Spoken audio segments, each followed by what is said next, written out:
Hello दोस्तों, कैसे हैं आप सभी। आशा करते हैं आप लोगों की तैयारी एकदम ज़ोरों शोरों से चल रही होगी। आज आप लोगों के लिए बिहार एसएससी 10+2 लेवल का जो एग्ज़ाम होने वाला है उसका हम लोग सेट नंबर 2 लेके आए हैं।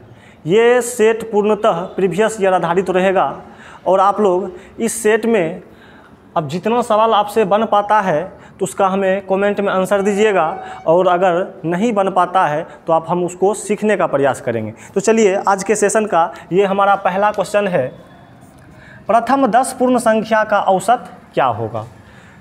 तो औसत निकालने का तरीका क्या होता है ये सिखाते हैं, एकदम शॉर्ट में बताएंगे आज। सबसे पहले आप लोग पढ़े होंगे औसत के लिए औसत बराबर पूर्ण प्रेक्षणों का योग बटे कुल प्रेक्षणों की संख्या, लेकिन हम यहाँ इसका इस्तेमाल नहीं करने वाले हैं। यहाँ एवरेज के लिए आप सीधा लिख सकते हैं फर्स्ट टर्म प्लस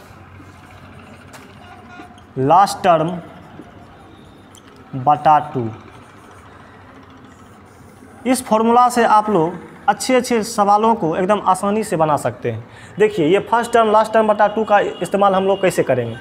तो हमसे पूछा क्या जा रहा है, प्रथम 10 पूर्ण संख्या का औसत क्या होगा। तो आप लोग जान लीजिए ये पूर्ण संख्या जो होता है वो 0 से स्टार्ट होता है, यानी 0, 1, 2 ऐसे करके हमको 10 पूर्ण संख्या पुराना है तो कहाँ तक चले जाएगा, 9 तक। 1 से लेकर 9 तक 9 संख्या, 0 सहित कितना संख्या हो जाएगा, 10 संख्या। 10 संख्या हमारा हो गया पूर्ण संख्या, यहाँ से 0 से 9 तक। अब हमको क्या पूछ रहा है, औसत क्या होगा, यानी इस सारा संख्या का औसत क्या होगा। अगर हम लोग ऐसे बनाते हैं 0 + 1 + 2 + 3 ऐसे जोड़ के फिर 10 से भाग देंगे, थोड़ा समय लग जाएगा। इसीलिए इसका इस्तेमाल कैसे करेंगे हम लोग, औसत डायरेक्ट निकालना है तो क्या करेंगे, first term plus last term बटा 2, यानी 0 + 9 बटा 2 कितना हो जाएगा, 9 बटा 2 में 4.5, यानी कहने का मतलब option number be your correct answer. अब हम लोग चलते हैं नेक्स्ट क्वेश्चन की ओर।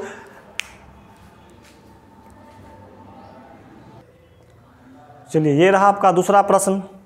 आप लोग जल्द से जल्द इसको बना के हमें कमेंट कीजिए। आपको समय दिए 1 मिनट, कोशिश कीजिए बनाने का। आंसर दीजिए। ABCD में कौन सा ऑप्शन आपका करेक्ट होगा, जल्द से जल्द आंसर दीजिए। ऑप्शन ABCD में कौन सा सही है। चलिए अब हम लोग बनाते हैं। देखिए अगर नहीं बना तो कहता एक बस में सवार कुल यात्री ने उतना ही रुपया जमा किया जितना उनकी संख्या थी। बात को समझिएगा। अगर मान लेते हैं एक बस में 10 व्यक्ति है, सपोज कीजिए 10 व्यक्ति है। पहले हम क्वेश्चन कहना क्या चाहता है उसको समझाते हैं। मान लेते हैं एक बस में कितना व्यक्ति है, 10 व्यक्ति है, यानी 10 व्यक्ति ने 10-10 रुपया दिया तो कुल रुपया कितना हो गया, यानी प्रत्येक व्यक्ति, अगर क्या बोल रहा है सवाल में, जितना कुल यात्री है ना उतना ही रुपया जमा करता है, यानी उतना ही रुपया प्रत्येक देता है। तो 10 अगर व्यक्ति मानते हैं तो प्रत्येक व्यक्ति 10-10 रुपया देगा, तो यहाँ से कितना रुपया हो जाएगा, 100 रुपया हो जाएगा। होगा कि नहीं होगा। अब यही चीज़ यहाँ करना है। अब यहाँ तो कन्फर्म हमको पता नहीं है कुल यात्री है कितना, पता नहीं है। हम मान लेते हैं कुल यात्री X है, कुल यात्री X यात्री है। अब X यात्री कुल है, तब कितना सब यात्री देगा रुपया, XX रुपया देगा, क्योंकि जितना यात्री है उतना ही प्रत्येक व्यक्ति रुपया देता है। तो कुल रुपया कितना हो जाएगा, ये X गुना X² रुपया हो जाएगा। अब फिर क्या कह रहा है, यदि कंडक्टर का 15 रुपया मिला दिया जाए, यानी ये जो है X गुना X करके कितना रुपया हुआ था, X² रुपया हुआ था ना। अब क्या था, कंडक्टर का 15 रुपया मिला दिया जाए तब ये टोटल रुपया 415 जमा हो जाता है। बात को समझ गए। यानी इस X² रुपया में हम 15 रुपया और मिलाते हैं ना तो किसके बराबर होता है, हम इसको नीचे बढ़िया से लिखते हैं। ये टोटल हमको X² रुपया जमा हुआ था, X² रुपया। अब इस X² में हम 15 रुपया और जमा करते हैं तो ये टोटल कितना रुपया के बराबर होगा, 415 रुपया के बराबर। यहाँ से आप X का मान निकालिएगा, वही आपका कुल यात्री होगा। देखिए तो X² बराबर कितना, 415 माइनस 15, तो x बराबर कितना, 415 माइनस 15 कितना हो जाएगा, 400। ये स्क्वायर हटेगा तो रूट अंडर 400 कितना हो जाएगा, 20। यानी x का मान आया 20, यही आपका आंसर होगा। क्यों होगा? क्योंकि कुल यात्री को हम x माने थे और मेरा यात्री पूछता क्या है, तो बताएं बस में कितने व्यक्ति थे, वही बात हुआ। तो x का मान 20 आ गया। तो देखिए कौन सा ऑप्शन मेरा सही होगा, ऑप्शन नंबर बी। चलिए अब हम लोग चलते हैं नेक्स्ट क्वेश्चन में, क्वेश्चन नंबर 3 पर। इसको जो लिखना चाहते हैं, समझना चाहते हैं, एक बार समझ लें। चलिए ये रहा आपका तीसरा प्रश्न। अगर बन पाता है तो आंसर कमेंट में कीजिए। देखिए जब भी इस टाइप का आपको प्रश्न दिया जाएगा तो याद रखिएगा, यहाँ का जो वैल्यू होता है ना, इसका दुगुना होता है। जैसे अगर यहाँ 40 डिग्री है तो यहाँ 40 का दुगुना कितना हो जाएगा, 80 डिग्री। यानी सीधा इसमें कुछ करना ही नहीं है। देखिए 40 का दुगुना किस में है, वही ऑप्शन आपका आंसर हो जाएगा। यानी कहने का मतलब 40 का दुगुना कितना, 80, यानी ऑप्शन नंबर ए। कोई दिक्कत नहीं। अगर यहाँ कभी कभी क्या होता है, यहाँ का वैल्यू दे के यहाँ का पूछ देता है। मान लिया जाए अगर आपको यहाँ दे दिया है 120 डिग्री का मान, तो इसका कितना हो जाएगा, जब ये इसका दुगुना है तो ये इसका आधा हो जाएगा। स्वाभाविक सी बात है। यानी 120 डिग्री का आधा कितना हो जाएगा, 60। यानी इस कंडीशन में x का मान हो जाएगा 60। ठीक है। अगर यहाँ है तो इसमें दुगुना करना है, नीचे से ऊपर जाएंगे तो आधा कर देंगे। समझ गए होंगे। अब हम लोग चलते हैं नेक्स्ट क्वेश्चन की ओर। आप लोग नेक्स्ट क्वेश्चन बनाइए। चलिए ये रहा आपका चौथा प्रश्न और बहुत ही आसान सा प्रश्न है। मैक्सिमम लड़का इसका जवाब देने का कोशिश करें और जो भी आंसर आता है आप हमें कमेंट कीजिए। चलिए देखते हैं ये प्रश्न बनेगा कैसे। आपको दिया है √2 पर पावर n बराबर 64, तो n का मान निकालना है। किसका मान निकालना है, n का मान। तो यहाँ क्या करेंगे, ये 64 जो है, थोड़ा इसका हम बेसिक फंडा जान लेते हैं। होता क्या है, अगर बेस बराबर हो तो पावर बराबर होता है। जैसे अगर हम बोल देते हैं 2 पर पावर n बराबर 2 पर पावर 8 है, इसका क्या मतलब हो, ये दो बेस बराबर है ना, तो n का मान कितना हो जाएगा, 8 हो जाएगा। ये हमारा बेसिक कॉन्सेप्ट हुआ। बेस बराबर है तो पावर बराबर होगा। अब देखिए हम यहाँ कैसे करते हैं। हम सबसे पहले क्या करेंगे, बेस बराबर करेंगे दोनों का। यहाँ 2 है तो हम क्या करें, जो ये 64 भी 2 के फॉर्म में आ जाए, तो 2 को कितना बार गुना करें कि ये 64 पुर जाए। 2 दूना 4 दूना 8 दूना 16 दूना 32 दूना 64, यानी लगभग 6 बार। यानी इसको हम लिख सकते हैं √2 पर पावर n बराबर 2 पर पावर 6। काहे कि 2 को हम 6 बार गुना करेंगे तो कितना आ जाएगा, 64 आ जाएगा। अब देखिए, लेकिन यहाँ अगर सीधा सीधी ये रहता 2 पर पावर n बराबर 2 पर पावर 6, तो ये आंसर मेरा n का मान 6 हो जाता। जैसी की बात है। लेकिन यहाँ है क्या, ये रूट में लगा हुआ है, रूट में है ना। अब देखिए रूट है क्या, इधर रूट है क्या, नहीं। अभी हम क्या उपाय करें, ये जो रूट जो है ख़त्म हो जाए, तो हम दोनों तरफ स्क्वायर कर देते हैं। दोनों तरफ क्या कर देते हैं, स्क्वायर। यानी ये स्क्वायर से ये रूट खत्म हो जाएगा, सीधा बचेगा 2 पर पावर n बराबर ये 6 दूना 12 होगा क्या, तो 2 पर पावर 12 हो जाएगा। तो n का मान कितना आ जाएगा मेरा, 12। यही आपका आंसर हो जाएगा। उम्मीद करते हैं आप लोग समझ गए होंगे। अब हम लोग चलते हैं 5वें प्रश्न की ओर।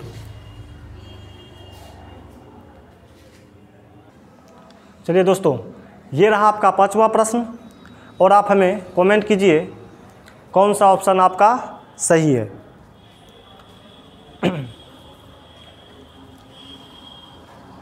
बना लिए होंगे। अगर नहीं बना तो चलिए देखते हैं कैसे बनेगा। ये सवाल बेसिकली आप लोग बचपन से ही पढ़ते आ रहे होंगे, क्योंकि 2 संख्याओं का एलसीएम 12 है तथा एलसीएम 600 है। आप लोग पढ़े होंगे 2 संख्याओं का गुणनफल बराबर HCF गुना एलसीएम। ये सभी चीज़ आपको बचपन से ही सिखाया, अगर ईमानदारी से पढ़े होंगे 9th 10th तक, तो फिर दिक्कत नहीं होना चाहिए। चलिए हम लोग करते हैं। आप लोग क्या पढ़े होंगे, 2 संख्याओं का गुणनफल, 2 संख्याओं का गुणनफल बराबर HCF गुना LCM, ये पढ़े हैं। ठीक है। अब हम लोग इसका यूटिलाइज यहाँ करते हैं। देखिए 2 संख्या होना चाहिए। अब 2 संख्या में एक संख्या दिया है 24, दूसरा संख्या पता हमको नहीं है, तो हम क्या करें, मान लेते हैं पहला संख्या तो 24 कन्फर्म है, 24 है। दूसरा संख्या मान लेते हैं x। ये दोनों का जो गुणनफल होगा किसके बराबर होगा, HCF और LCM के गुणनफल के बराबर। हमको HCF दिया हुआ है 12 और LCM दिया हुआ है 600, यहाँ 600 कर दीजिए। तो x का मान कितना होगा, ये 12 दूना 24, 2 से काट लीजिए 300, यानी दूसरा जो संख्या मेरा होगा 300। अगर आपसे दूसरा संख्या आंसर पूछता, ऑप्शन में रहता, ऑप्शन में बनाने के लिए कहता तो आंसर क्या होता, 300 होता। लेकिन आपसे ये नहीं पूछ रहा है, पूछ क्या रहा है, दोनों संख्या का औसत ज्ञात करें। तो देखिए औसत कैसे निकालिएगा, तो दोनों संख्या को जोड़ दीजिए, औसत कैसे निकलेगा। पहला संख्या कितना था 24, अब प्लस ये कितना है 300। अब औसत निकालने के लिए क्या है, तो दोनों संख्याओं का योग बटे कुल प्रेक्षणों की संख्या। क्या वो संख्या हो गया 2 गो, यानी 2 से भाग कर लीजिए।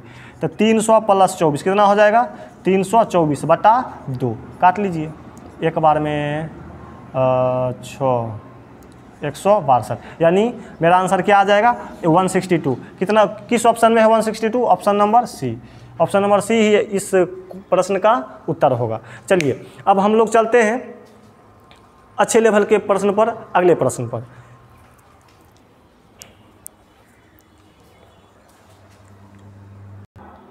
चलिए दोस्तों ये आपका रहा अगला प्रश्न, इसको आप जल्द से जल्द करने का प्रयास करें।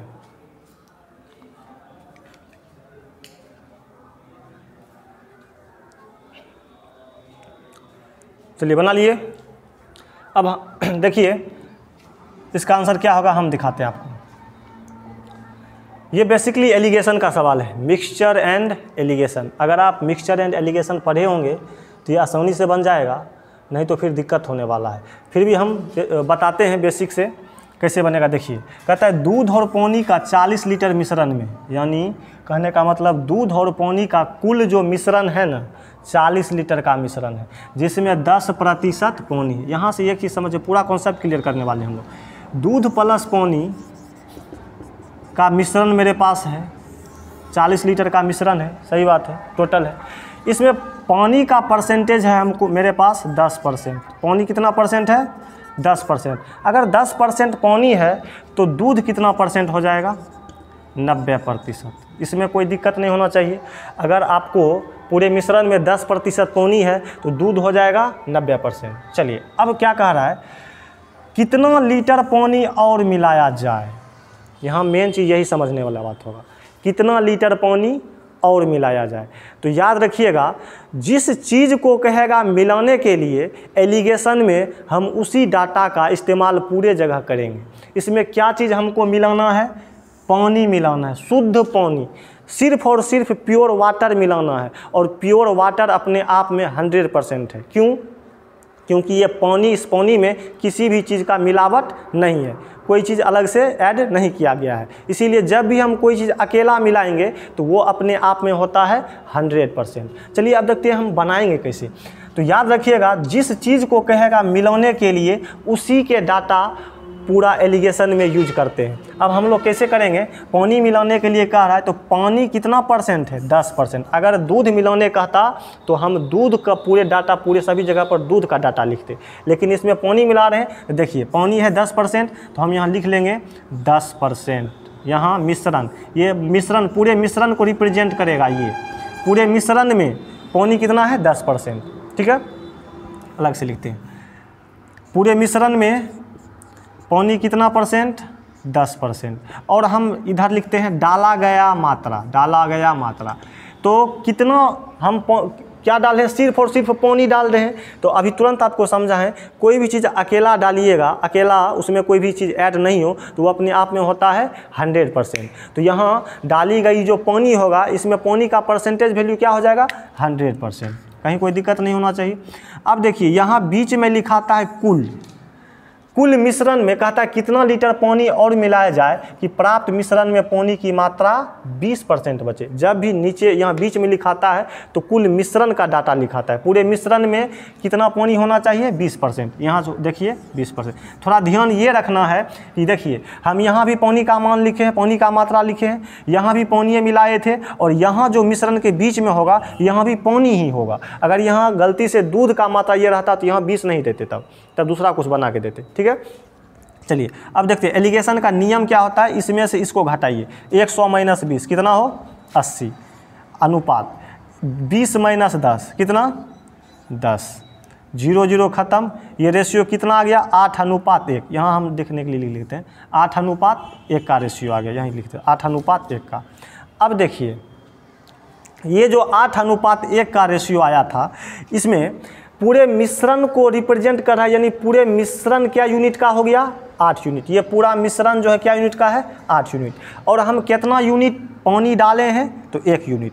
अब यहाँ से आपको देखना है कि दूध और पानी का कुल मिश्रण कितना लीटर था, 40 लीटर। अब यही 40 ओरिजिनल में 40 लीटर है, लेकिन यूनिट में 8 यूनिट। तो यहाँ कहने का मतलब 8 यूनिट बराबर होगा किसके, 40 के। तो 1 यूनिट का मान कितना होगा, 40/8, 8 पंचे 40। 1 यूनिट का मान आ गया आपको 5। अब आपसे जो चीज़ पूछेगा उसमें 5 से गुना कर दीजिए, वही आपका आंसर होगा। पूछता क्या है, तो कितना लीटर पानी और मिलाया जाए, तो डाला गया पानी का मात्रा कितना यूनिट, 1 यूनिट। तो क्या हो जाएगा, 1 × 5, यानी 5 लीटर पानी हमने डाला था। समझ गए, इसीलिए इसका आंसर क्या हो जाएगा, 5। 5 देखिए कौन सा ऑप्शन में है, ऑप्शन नंबर डी, यही आपका करेक्ट आंसर होगा। समझ गए। चलते हैं अब हम लोग नेक्स्ट क्वेश्चन की ओर। चलिए दोस्तों, ये रहा आपका नेक्स्ट प्रश्न। ये सवाल बेसिकली डिस्काउंट का सवाल है। अगर आपसे बनता है तो हमें कमेंट कीजिए आंसर, अगर नहीं बन पाएगा तो चलिए हम लोग देखते हैं कैसे बनेगा। ठीक है, देखिए कहता है 400 रुपया की क्रय मूल्य की वस्तु है जिस पर 20% छूट देने के बाद भी 25% लाभ कमाता है, तो उस वस्तु का अंकित मूल्य ज्ञात करें। बात को समझिएगा, ये थोड़ा सा हम आपको समझा देते हैं। ये डिस्काउंट में अंकित मूल्य क्या होगा, क्रय मूल्य क्या होगा और विक्रय मूल्य क्या होगा, थोड़ा सा आप बेसिकली समझ लीजिए, तब हम ये सवाल करते हैं। देखिए क्रय मूल्य क्या होता है, जितना रुपया में कोई वस्तु खरीदा जाता है उसको हम लोग क्रय मूल्य बोलते हैं। और विक्रय मूल्य क्या होता है, जितना रुपया में कोई वस्तु हम बेचते हैं उसको क्या बोलेंगे, विक्रय मूल्य बोलेंगे। एक होता है मार्क प्राइस, अंकित मूल्य।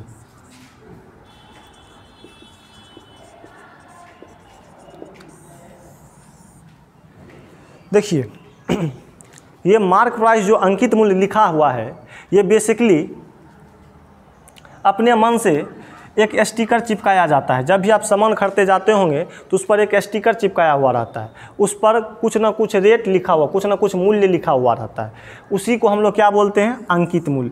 ये बेसिकली इसका हम इस्तेमाल, अंकित मूल्य का इस्तेमाल हमें क्यों करना पड़ा, क्योंकि ये अक्सर देखा गया है कि जब भी आप सामान खरीदते हैं तो आप उस पर कुछ ना कुछ छूट करवा लेते हैं। बेसिकली ये महिलाओं में देखा गया, ये अंकित मूल्य महिलाओं के लिए ही खास करके बनाया गया।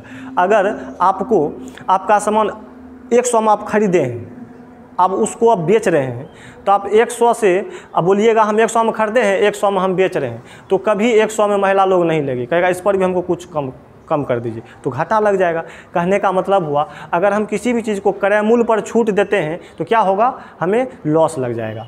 इसीलिए एक उपाय किया गया कि अगर 100 में हम खरीदते हैं ना कोई वस्तु को, तो इस पर स्टिकर चिपका देते हैं 150 का या 200 का या कितना भी रुपया का। अब छूट कराएगा तो मान लिया जाए किस पर कराएगा, अंकित मूल्य पर न कराएगा, इसके ओरिजिनल क्रय मूल्य पर तो छूट नहीं हो पाएगा। इसीलिए तो जब भी छूट होता है तो किस पर छूट होता है, अंकित मूल्य पर, याद रखिएगा। और लाभ या हानि किस पर होता है, तो क्रय मूल्य पर।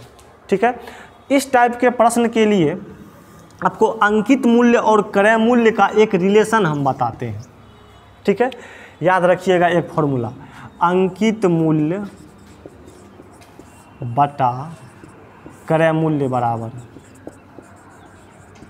क्या हो जाएगा, अभी तुरंत आपको समझाए हैं। छूट जो होता है किस पर होता है, अंकित मूल्य पर। कोई भी डिस्काउंट देना हो तो क्रय मूल्य पर डिस्काउंट नहीं देंगे, नहीं तो हमें घाटा लग जाएगा। ठीक है, अब देखिए अंकित मूल्य के कोना कोनी में क्या लिखना है, छूट, यानी 100 माइनस छूट प्रतिशत। अब क्रय मूल्य के इस कोना में लिखिएगा 100 प्लस माइनस लाभ या हानि। ये आपका अंकित मूल्य और क्रय मूल्य का बेसिकली फॉर्मूला, रिलेशन का एक फॉर्मूला हो गया। ठीक है, अब इसको आपको याद करने का जरूरत नहीं है, बस इतना याद रखिएगा, जिधर अंकित मूल्य है उसके एक कोना में देना है 100 माइनस छूट %, यानी डिस्काउंट है तो छूट 100 में से घटा देना है। अब देखिए यहाँ हम लिखे हैं प्लस माइनस दोनों दिए हैं, यहाँ क्या होगा, अगर लाभ होता है तो प्लस दीजिएगा, हानि होता है तो माइनस दीजिएगा। चलिए अब हम इस पैटर्न पर ये सवाल करते हैं। ये 400 रुपया क्रय मूल्य का वस्तु है, हमको निकालना क्या है, अंकित मूल्य। जो चीज़ नहीं दिया है उसको वही रख दीजिएगा, जो चीज़ दिया है यहाँ उसका वैल्यू बैठाइए। अंकित मूल्य का मान नहीं दिया है तो अंकित मूल्य छोड़ दिए, MP मार्क प्राइस। और क्रय मूल्य का मान कितना दिया है, 400, यहाँ लिख देंगे 400 बराबर। अब यहाँ से देखिएगा डिस्काउंट कितना दिया है, 20% का छूट हमें दिया है, तब छूट अंकित मूल्य के कोना कोनी में डिस्काउंट लिखिएगा, ठीक है। तो 100 माइनस 20 कर दीजिए, कितना हो जाएगा 80। और क्या, क्रय मूल्य, क्रय मूल्य के सामने सामनी में लाभ हानि। देखिए लाभ हुआ कि हानि, 25% लाभ लेना चाहता है, कितना हो जाएगा 125, कोई दिक्कत नहीं होना चाहिए। चलिए अब हम क्या करते हैं, इसको हल करेंगे, वही मेरा अंकित मूल्य हो जाएगा। 0 0 खत्म, 8 पंचे 40। अब देखिए ये कोना कोनी गुना हो जाएगा, यानी MP मार्क प्राइस बराबर 125 गुना 5 कर दीजिए, वही आपका आंसर हो जाएगा। 125 गुना 5 625, यही आपका आंसर हो जाएगा। यानी अंकित मूल्य का दाम कितना हो जाएगा, यानी मार्क प्राइस का दाम 625। देखिए कौन से ऑप्शन में है, option number C your correct answer. चलिए दोस्तों अब हम आज का सेशन यही समाप्त करते हैं और फिर मिलते हैं अगले सेट 3 में, ठीक है।